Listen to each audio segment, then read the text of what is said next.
Thank you for joining us today for a conversation about 9/11. My name is Kim Lackey. I'm the Director of Student Activities here at Howle Community College and Technical Institute.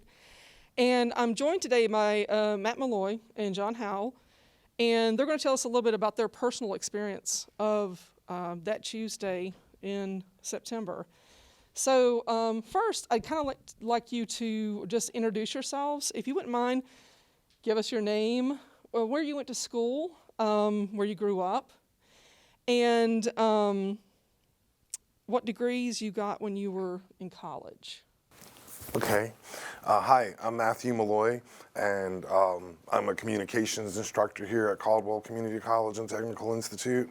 I grew up in a small suburban town of Old Bridge in the state of New Jersey, which is about 35 miles outside New York City, and lived there until I was 14 and retired to North Carolina with my parents. I mean, they retired when I was 14 and lived here, but went to Appalachian State University for undergraduate and got a bachelor's degree in applied communication. And then I went to New York University back in New York City for graduate school and got a master's degree in speech and interpersonal communication.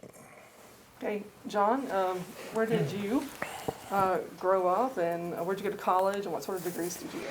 Sure. Hello, everybody. So my father, before he retired, was a Methodist minister. So we moved back in those days. We moved about every 4 years. So I was born in Asheville. Then we lived in Wilkes County. I lived in Wilkes County for my first kindergarten through 4th grade. Then we moved to Eden, which is in Rockingham County. And then I went to high school in just outside of Greensboro in Jamestown. And then I did my undergraduate at UNC Chapel Hill and earned my bachelor's in English. I then, right around 2001, the summer of 2001, I moved to New York City to earn my master's in playwriting. I have a background in theater as well. And so I earned my Master's of Fine Arts from the New School, which is a university in New York City. And presently I'm about to finish up my doctorate in adult learning and leadership from Columbia University from New York City. I am at the Watauga campus, and I teach ACA 122 and 115. So, thank you. Yes. So this question is just going to be kind of open-ended. Can you just, when we'll start with Matt and go to you, John, can you just tell us your story and your experience of what happened that Tuesday morning in 2001? Well, I woke up like any day, and I had to go to my job. I had a day job, so I got on the subway and took the subway from where I lived in Brooklyn to Rector Street, which is about the stop before Cortlandt Street, which is where the World Trade Center is. So I got out of the subway and I started walking to work, and I just got an odd feeling, like something was wrong, but I couldn't tell. And then I saw just little things that were bothering me, like little things floating in the air, and I didn't know what they were. So I just kept walking to work, and a friend of mine was outside having a cup of coffee before work, and I said, hey, why is everybody running, and what's all this stuff in the air? And he said, I think a plane hit the World Trade Center. But at that time, we thought that it was just like an accident, like a small commuter plane nicked the top of it or something. But then as the day progressed and we learned about the second time and everything, that's when we knew it was terrorism and we were in danger. And then, not long after the second building was hit, the first building collapsed. And I was in that dust cloud that you've all probably seen on different documentaries about the event. It was a beautiful Tuesday in September 2001, just like today. And I remember looking outside a window and couldn't see a speck further because of all that debris and dust in the air. I couldn't see anything outside that window, not like a foot out. And that was the only time in my life up to this point where I really thought I was going to die that day. Like, I've never had that feeling like I did on September 11th. Later on, the building got evacuated, and we were told to walk outside and walk towards the east side and walk north. And what happened was There was a lot, because we didn't have cell phones like you do now, so we're not taking pictures of things, and we're not Snapchatting, we're not Instagramming yet. So there's a lot of miscommunication among these people that were out there. So I walked out of the building into 3 foot of what looked like gray snow, but it was the dust cloud, and trudged through that and made my way to the East Side Highway to walk north. About hundreds of thousands of other people were already doing this, so we just kind of got in line. I do remember churches were giving us water. They didn't have water bottles ready, but they had, plastic cups of water. They were just giving these people as we walked through this thing. I remember a lot of panic in that crowd. I remember somebody saying, "Oh, I think they hit LA and something else," which didn't turn out to be true, and some other things. But then, I walked 2 miles in dress clothes to my brother's apartment. He wasn't there, but his wife was there, and she knew, just looking at me covered in dust, that I was, what had happened and everything. So I just stayed there because there was no transportation back to Brooklyn at the time. Okay. Thank you. And I've got some follow-up questions I'm going to ask, but John, why don't you tell us, kind of what happened to you that morning? You were working. Were you also in graduate school? I was in graduate school. Literally September 10th, 2001 was my first night class at New York University, and then we didn't have school for like 10 days because of what happened. Okay. And John, if I'm correct, is that true that you were in graduate school also? Yes, so tell us your story. That September 10th was my first day of graduate school. So how many of y'all are new this semester? Any new people in your first semester?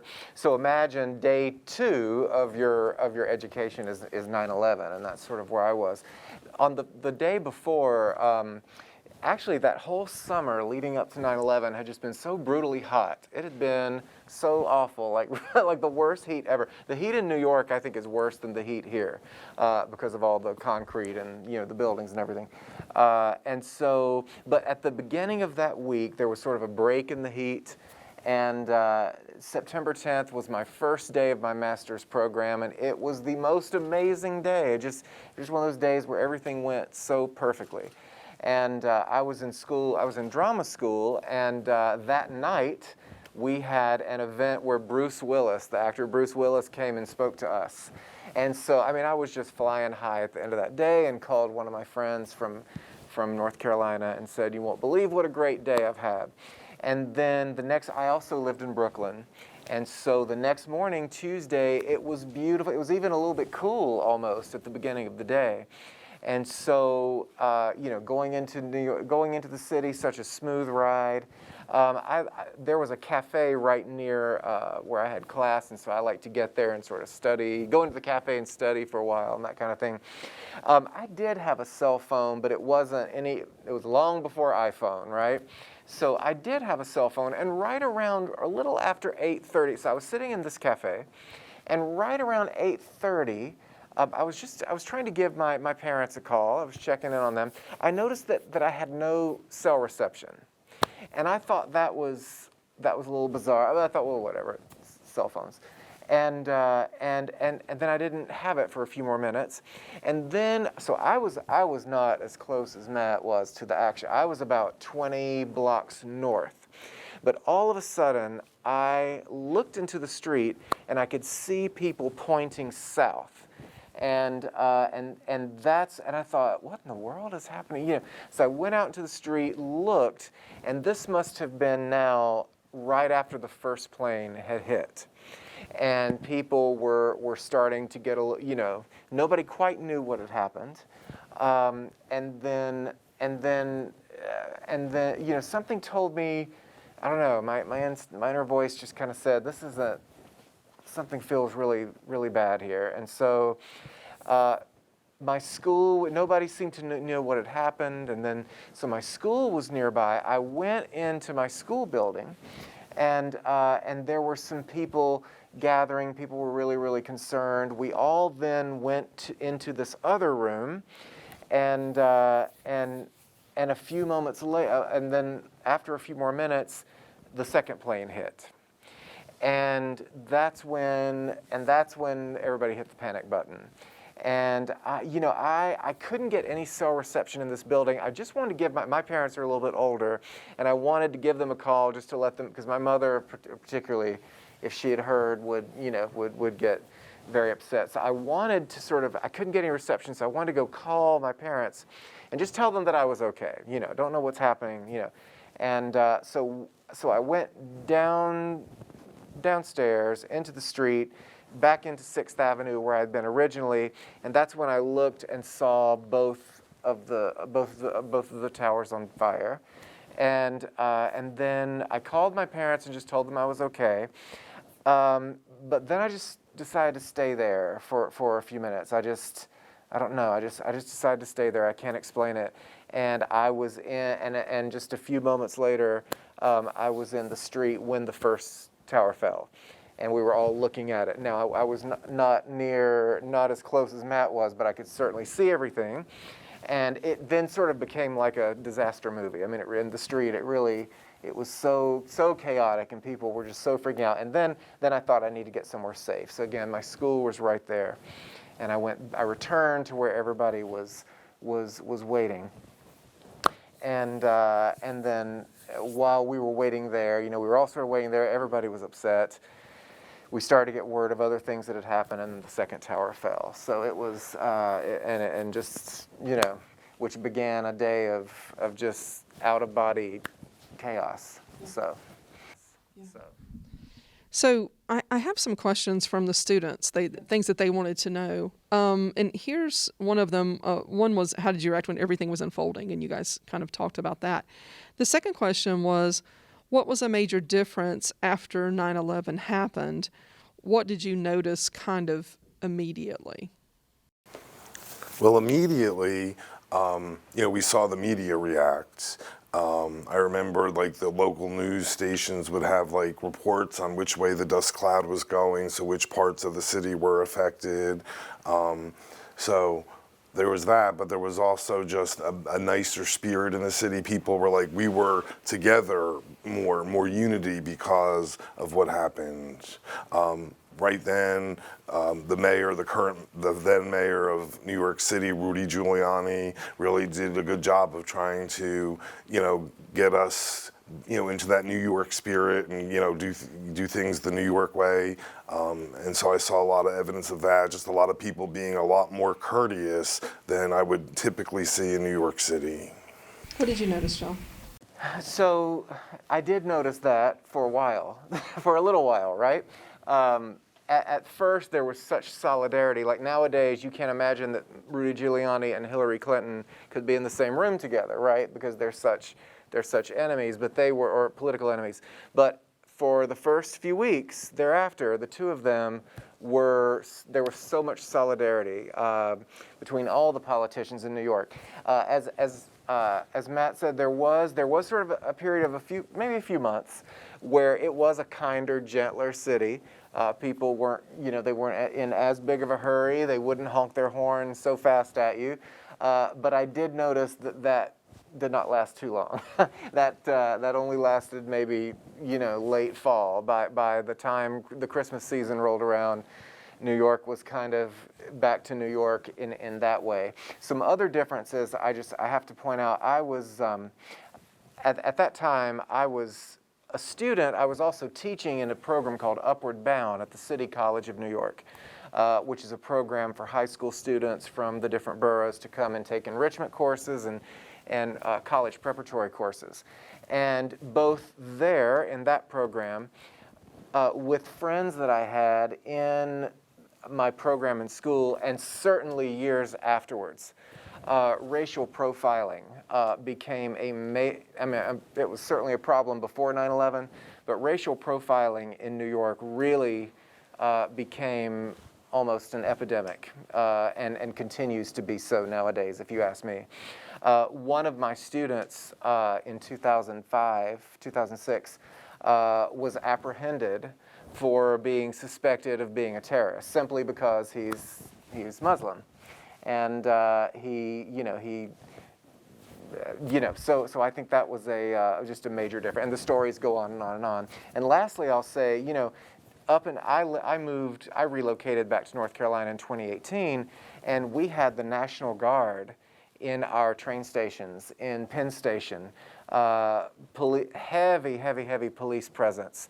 And that really amped up after 9/11. I think pre-9/11, Matt, you can correct me if I'm wrong, I can't imagine having gone into Penn Station and seeing the National Guard there. And so that was certainly a major difference. So there was that sort of police presence, racial profiling, a very, very nice New York, and even enemies coming together for the common good for a little while. So.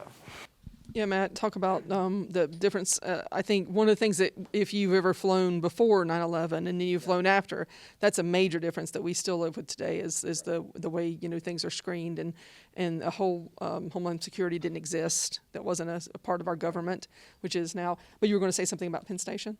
No, I was going to say something about what he was saying about Penn Station. Like, I remember days after, since I worked on Wall Street and literally looked at the stock exchange, there was a lot of that same activity right in front of me. I remember one day, and I was a younger man then, and I went outside to smoke a cigarette, and when I was done with the cigarette, I was putting it out and actually caught a napkin on fire, and I was just like, not worried about it, and this man with this sniper rifle is like, you need to put that fire out, and I thought that was, so the same kind of thing. I had to get used to that. Another thing that happened was, one thing I always loved about the Staten Island ferry was that you could put your car on the ferry for like $2 and go across the harbor, and it was a cheaper way to get from the city back to Staten Island without taking bridges and tolls. And since that day, cars are not allowed on the Staten Island ferry. They've actually redesigned Staten Island ferries since the event, but because they were in the process of that before September 11th, they still have the room for cars, but they no longer take cars. And one other thing I remember about the city was just a lot of lost souls and everything.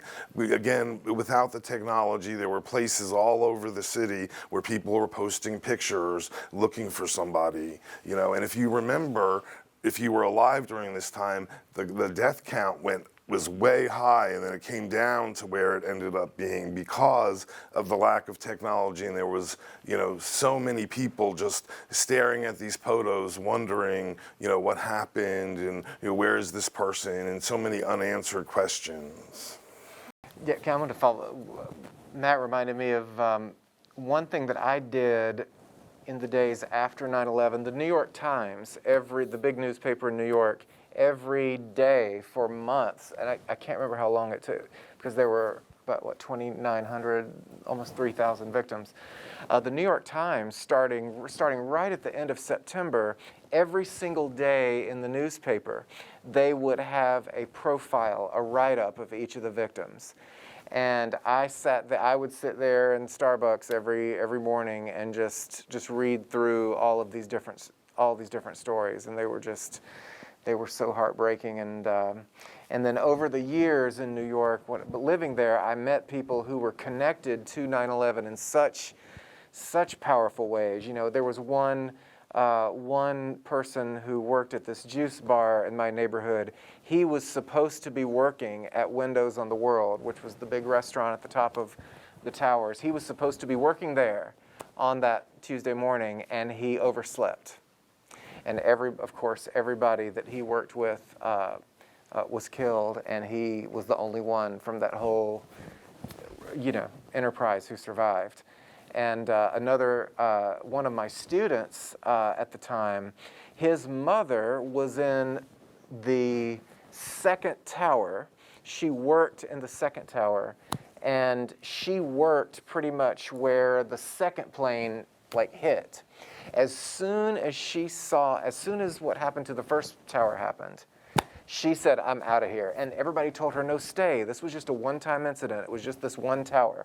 Our tower is fine." But she said, "No, I'm out."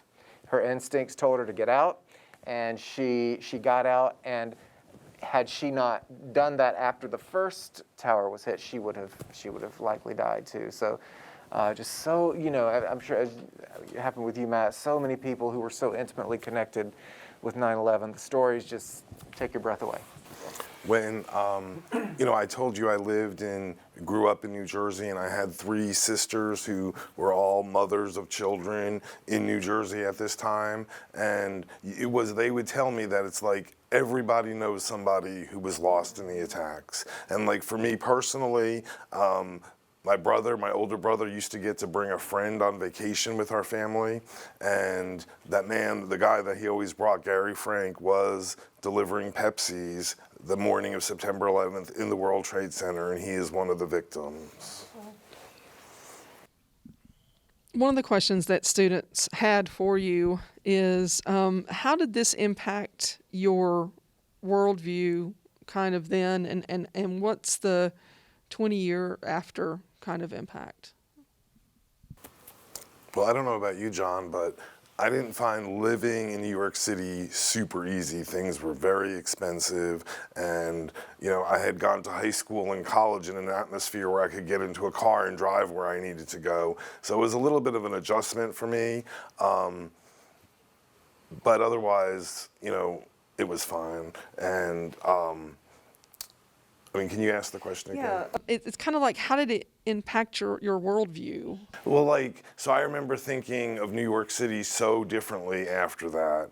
And my worldview, I never had any thoughts about the people. I thought the people who did it were terrible people, but I didn't necessarily assume that it was a race involved. I just knew there was this group of people, and, I tried to take race out of it. But it just affected my worldview in a way that was like, how does this happen? This doesn't happen in America. We're not supposed to have to worry about this. When I was a child, I used to ask my mom, like, what's it like in a war? And she's like, living here, you'll probably never know. And that day, I kind of felt like I was in a war.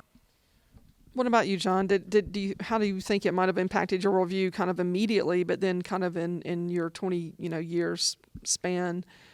What has it perhaps made you think, or how things have changed? Well, I have to say that on a very positive side, in those early days, here I was. Some of my classmates quit school on the spot. They left college, understandably.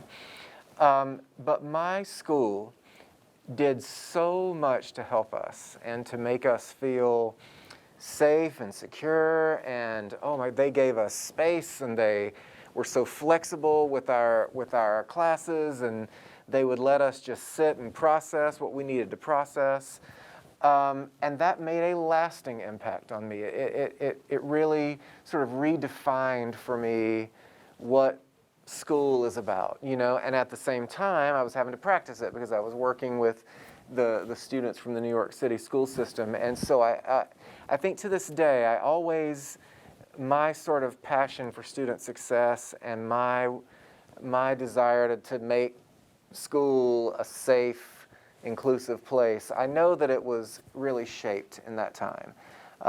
Because that's what was done for me. So I just appreciated it so much. I kind of can't believe it's 20 years. Like it is sort of it's a sledgehammer to the heart. You just can't believe it. I have noticed over the years, now in the years just after 9/11, on each anniversary, like the entire day of television, of radio, y'all probably remember it was that way here too. Everything was 9/11, 9/11, 9/11. They would read every single name. They would do just all kinds of things. But I have noticed over the years that the ways in which we remember seem to be becoming lesser and lesser. And and especially in the wake of what we're dealing with now. In one day last December, I think it was, we lost as many Americans to COVID as died in all of 9/11, right? So it really has made me think about how we remember things, and if we remember things, and sort of what role, what will this day mean in 20 more years? Are people even going to care? I just don't know. And I think that's a really good point, and you kind of answered already that next question. So I'm going to pose it to you, Max. I feel like he already touched on this, and the question was, how does this affect you mentally? Today when this anniversary rolls around, for some reason, as soon as I looked at that question, I started thinking of the song, "Wake Me Up When September Ends," right? So yeah, what happens when you see, August fading into the 1st of September, and you know that this anniversary is coming? And I feel like you touched on that. Can you touch on that, Matt? The date of September 11th doesn't bother me, so I don't have issues with the day, or a day that's September 11th, 2018. I don't remember it being anything, particular. The thing that bothers me the most, the thing that's changed me a little bit, is that, well, first I told you I thought I was going to die that day, but also, secondly, is because of the way that I react to the coverage, not just because of September 11th, but because I don't, I can watch certain things about September 11th, but I can't watch something where I have to watch those buildings fall. I don't want to see pictures of people walking. I mean, I know it happened. I was there. I don't like to see those pictures. That experience was unpleasant for me, and I don't like things that remind me of that experience. But the date, September 11th, doesn't really have a big impact. And that makes sense, to not want to try to relive that trauma, because that was a traumatic event for those who were there, and even those that we weren't there, because we didn't know exactly what was happening. One question I had is, when you started hearing things about Flight 93 and the Pentagon, talk about that, because that's something that really kind of, I think, gets lost in the coverage, is that this was an ongoing event that lasted for hours and hours for people that were alive. Is that we saw the planes, we saw the towers fall, and then all of a sudden you get these reports from other places that the plane had gone down at the Pentagon, that they were targeting the White House, that Flight 93 had gone down in Pennsylvania. So, John, could you talk a little bit about that when you heard about those things? Well, the Pentagon part of it was very front and center for me. One of my dearest friends, well, we had just sort of become friends in graduate school. Her father worked at the Pentagon. And so she did not know for about 6 hours. Her family had not heard from him. They were from the Baltimore area. And she had not heard from him. So a lot of us were sort of taking turns being with her and keeping her calm, or trying to. She was so upset, understandably. So that was very, very, very front and center, on my day that day, and since then. Flight 93, while I didn't have any connections to it, something that Matt said, I know there was a wonderful movie that came out about a decade or so ago about United 93, but that's, along with any other movie about 9/11, I can't go there. I don't have any desire to see it. So it's just, I don't know what it is, because I wasn't, I certainly did not have the proximity to it that Matt did, and I didn't really that day ever think that I was going to die. But still, that all of the media and all the stuff that was created around 9/11 is just too, I can't do it still to this day. So. One thing I wanted to mention to students is that there is a LibGuide that has been created with y'all's help, that the library put together. If you really want to know more about 9/11, that's an excellent resource. It is on our website. There's a movie that we have called, I think it's 102 Minutes That Changed the World, which is just video of people actually in New York City. It's not scripted, so you can look at that. And I think that movie in particular is probably the most real, because it unfolds in real time. I found it very difficult to watch. One question we had for students is, you guys had talked about kind of the spirit of New York and how that came together, and I think that kind of also permeated all of the United States, really. There was a spirit of people coming together. Did you guys volunteer to help it with anything after the event? I know there was a lot of people who volunteered. I know some people personally that came from North Carolina went up there and volunteered. Did anything like that happen with either your school or any sort of volunteerism during that time? I'm an animal lover, so there's a lot of people who were displaced from their homes, who left pets home. So there was an agency that would, communicate with building owners or supers to determine that there is an animal in this house. And then I was one of the volunteers who, when those animals were brought out of the apartment, they were brought to almost like a shelter, but not an animal shelter, more like a human shelter, and I was one of the people. I mean, I literally played with dogs, but it was a good distraction from September 11th. You also mentioned previously about the spirit of New York. I did want to mention one more thing. I do remember on the night of September 11th that I couldn't sleep. It was a bad night, and it was like 2 or 3 o'clock in the morning, and I just couldn't sleep, and it was a Tuesday night. And so I walked down. I lived on 89th Street, so I walked down to the 69th Street Pier in Brooklyn, and I walked out on the pier where you can see the lower Manhattan, and I just remember the smell and just the pier at 3 o'clock in the morning, probably the size of this room or even bigger, was just chock full of people. I kind of thought at 3 o'clock in the morning I was gonna have the pier to myself, and that I guess other people had the same idea that I did. Same thing, any volunteer that came up, or you were working with Upward Bound students, so tell us about that experience. Well, Kim, I'll take this and I'll share something I wasn't sure I was going to share, but I think it's just sort of enlightening. It certainly is for me as I look back.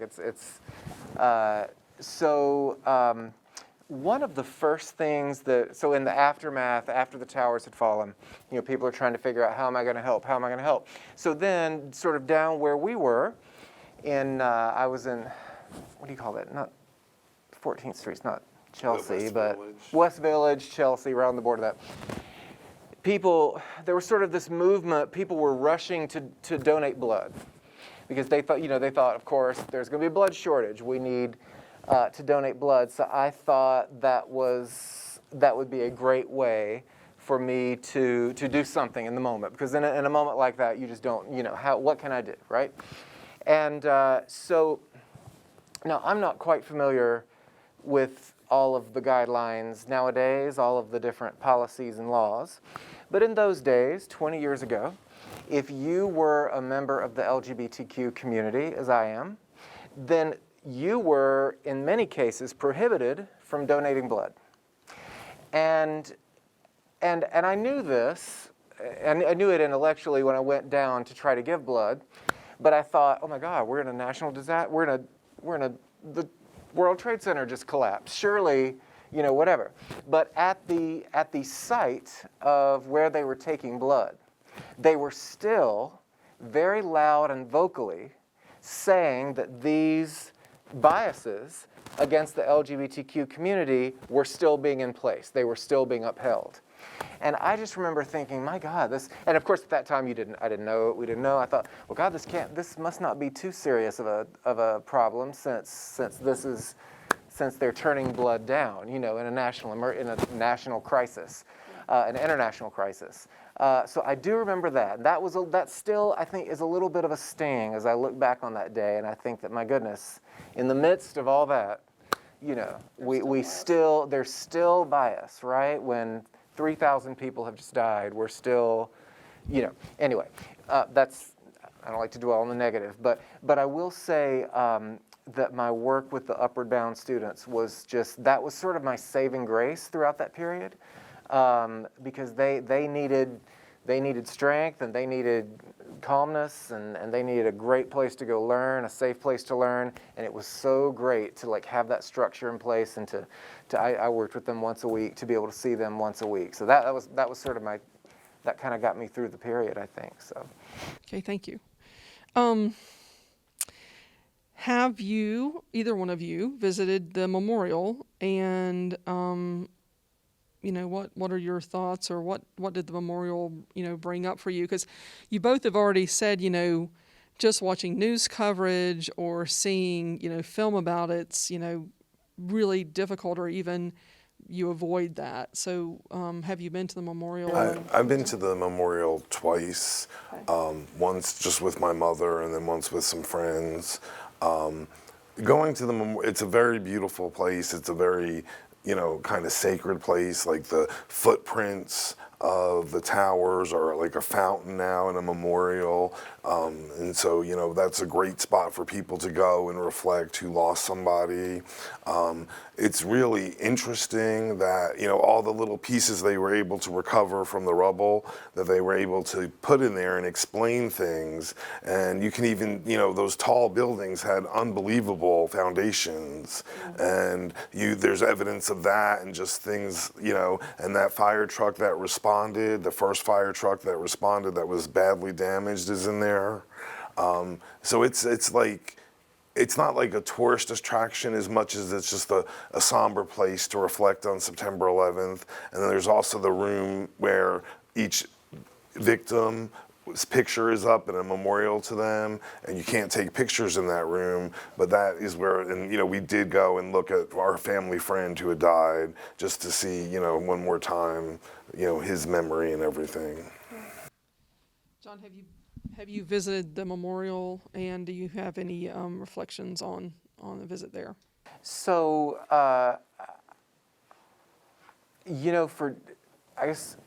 for years I saw it being constructed.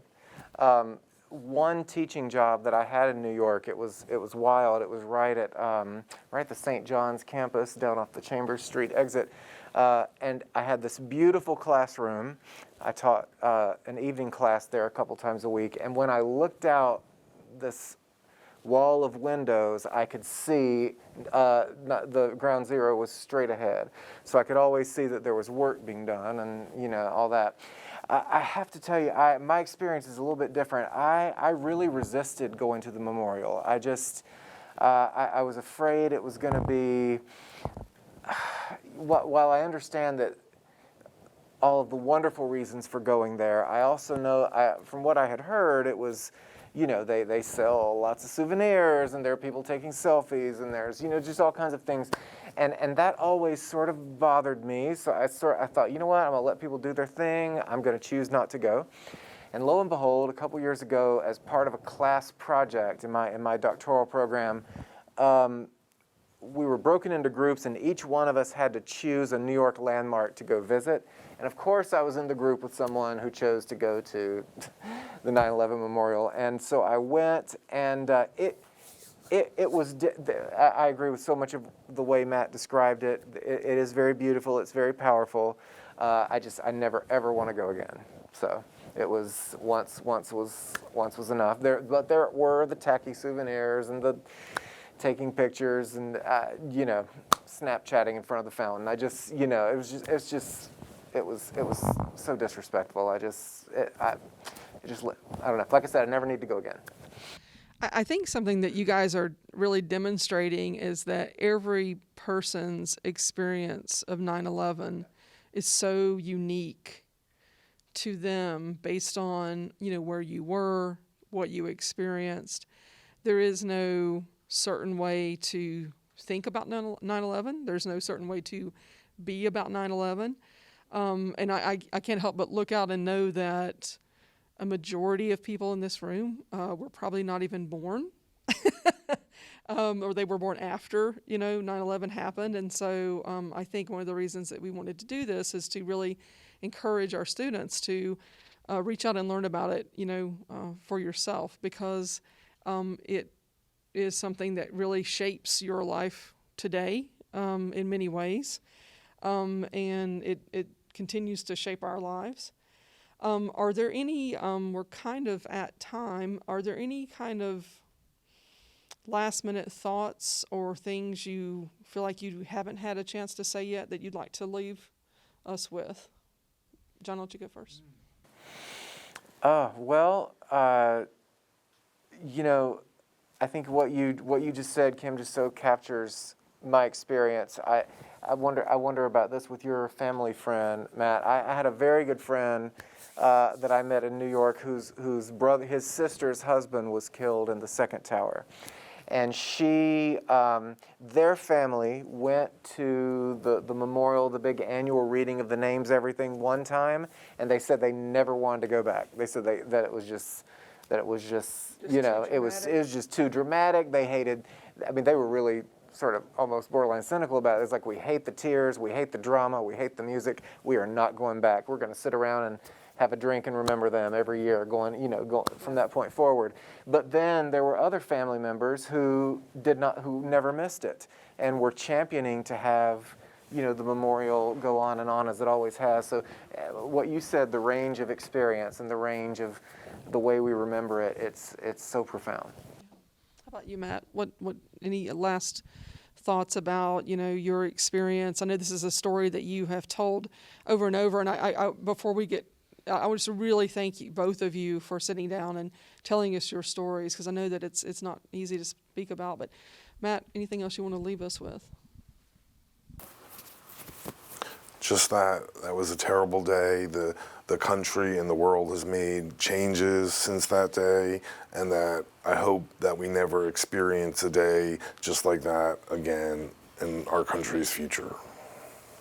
Agreed.